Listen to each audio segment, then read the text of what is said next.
as the disciples were gazing up towards heaven, angels appeared unto them and said, This same Jesus, which is taken up from you into heaven, shall so come in like manner as you have seen him go into heaven.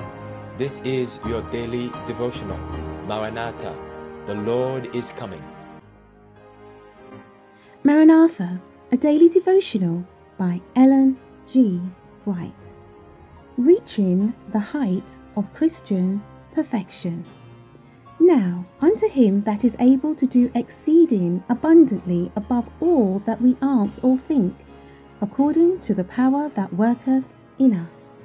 Ephesians 3, verse 20.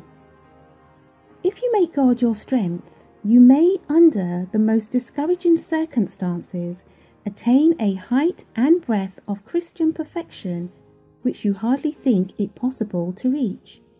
Your thoughts may be elevated, you may have noble aspirations, clear perceptions of truth, and purposes of action, which shall raise you above all sordid motives.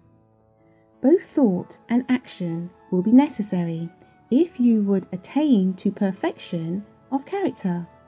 While brought in contact with the world, you should be on your guard that you do not seek too ardently for the applause of men and live for their opinion.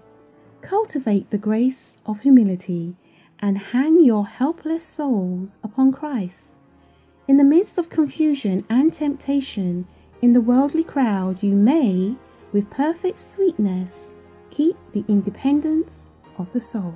If you are in daily communion with God, you will learn to place his estimate upon men and the obligation resting upon you to bless suffering humanity will meet with a willing response. You are not your own. Your Lord has sacred claims upon your supreme affections and the very highest services of your life. He has a right to use you in your body and in your spirit to the fullest extent of your capabilities for his own honor and glory. Whatever crosses you may be required to bear, you are to accept without a murmur. Many are without God and without hope in the world.